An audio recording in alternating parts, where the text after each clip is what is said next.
getting people to kind of, be conducive to the changes they want to put on us. Because they are predicting that we'll be at 9 billion. Is it 10? No, I think it's more than that. But 2020? Yeah. By 2020, I think. And like Just we in said, America. we'll have links below that you can, research any of the stuff that we're talking about. The third section alone, strengthening the role of major groups. Who decides who the major groups are? Let me see. That's what I'm not understanding. Who decides who these major groups are? And then they go to highlight them. Global action for women towards sustainable and equitable development. Children and youth in sustainable development. Who decides who the major Recognizing and groups strengthening are? the role of indigenous people and their communities. Right, strengthening the role of workers and their trade unions. Now, why would they be concerned of strengthening the role of workers? Why would the UN... Do you think that there are maybe some things in there that just look politically correct, but aren't really part of the plan? Well, no, absolutely not. I think everything that's in here is a part of the plan, and they have tailored this specifically for each individual on their own part, whether you be ethnic or a child or a senior citizen or a worker or a trade union, or you know what? You might fall into a few of these categories. You might be a woman who has had a household. I saw that was mentioned. And you might be of an ethnic descent. Then you're in 3 of the categories. So does that make you worse off or better off, I think or that what? probably higher your chances Exactly. you're not going to make it. Exactly. But our first show here is just breaking down all of the chapters and explaining to you what Agenda 21 is about in a broad aspect. And then eventually we're going to break down each of these contexts, so that you can understand how, like we said earlier, it's taking part in your local government and what they're doing now to implement this larger plan through smaller plans that you wouldn't even think are tied to this until you read and understand where it comes from. And hopefully we can get to a couple things that you can do in your daily life to question why things are happening a certain way, when to get involved in your communities. The only people who can really save our communities is us. So we really need to be informed and as knowledgeable as possible. Check out the information for yourself, see what you think, let us know. If you have questions, we'll definitely address them.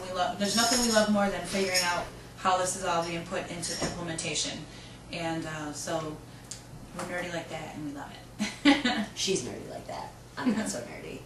Anyway, financial resources and mechanisms, which I just read, is under section, what is that, section 6, means of implementation.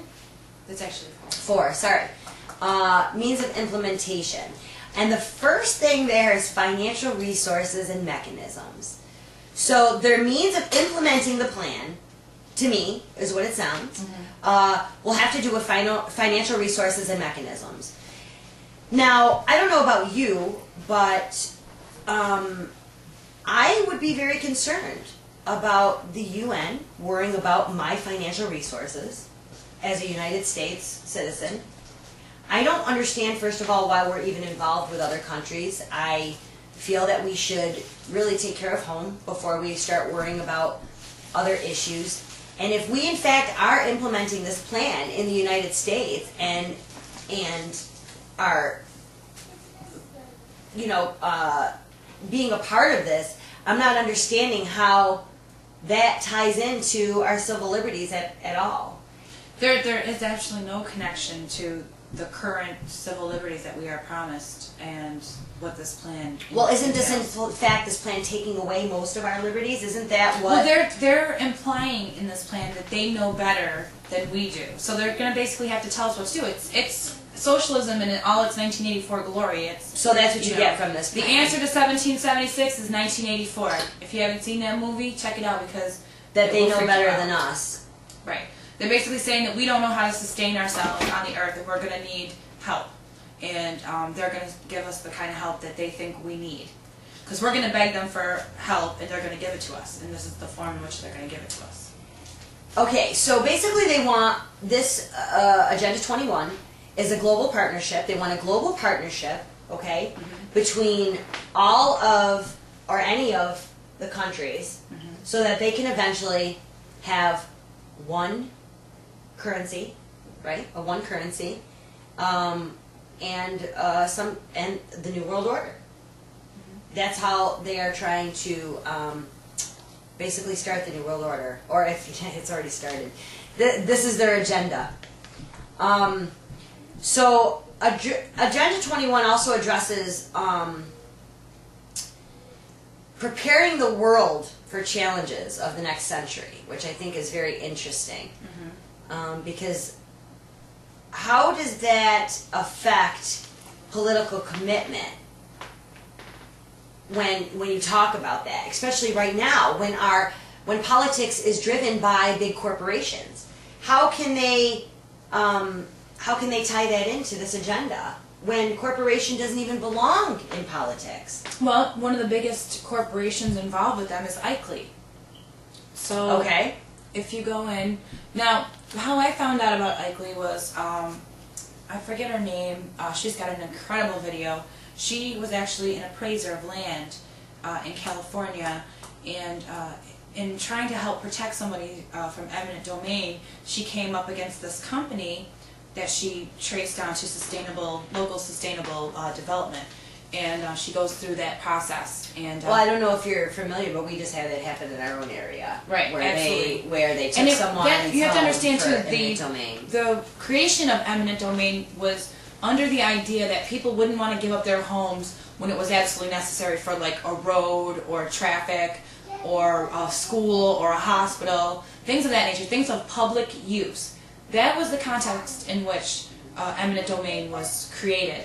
And here we're looking at a system that is taking land for private use under eminent domain. And we did have it happen here in Marcy. A lady's land was taken to make a offer to someone who may buy the land more attractive. Might buy the land. Attractive. The land has not been sold. Not only, so not only did they have a sale, but now they already own it. They're not sure if they're even going to want to develop in that land. Like I don't just understand. wanted to have it just in case, so they had the open space. It's another situation where the judicial system has really lost their way, like by giving corporations corporate personhood. Is there something else on that land that they're wanting? Why are they wanting her specific land? Right. Well, that's what we're examining here. But anyway, so we were talking about Ikely actually, and when we went off. But Ikely, we believe, is entailed or has to do with Agenda 21. And Ikely is... Show them the local page. I put it up here so you could see Ikely.org. Just so it's ICLEI.org. And Ikely is Local Governments for Sustainability. Now, we believe that this plan... Okay, local governments out of Germany, because Ikely's headquarters are in Germany. We're just saying. Because Ikely Local Governments for Sustainability. Now, when you hear that and you figure out that it's implemented or a part of Agenda 21, and then you go and you read their press release, it goes on to tell you what Julie just said, that they are from Bonn, Germany, at the current level of commitments for the government. And 200 billion US dollars will be available for climate change adaptation. America, USA. Why in USA is over the next 20 years. And what year are we in? Oh, it's June 5th, 2011. That's when this was released. So over the next 20 years, $200 billion. Well, why would we give... Of US dollars, mind you. So they're planning this out, and it's never been up for discussion, not once. But listen, that's not 200. That's not through the whole thing. This is what you don't understand. $67 million will be needed annually. So that's every year until the year 2030, which is even worse. 67 billion US dollars going to fund the adaptation project of Ikely out of Bonn, Germany, mind you. And so what is Ikely here? So it says funding for adaptation has to be bottom up. So what are we talking about to bottom up? We're talking about trickle down, right? Or from bottom up. I would think from the lowest to the highest of, and that's what we're seeing today already with these plans being implemented. Who is hurting right now? The working middle class. That is who is hurting right now. So when you start really reading into these documents and understand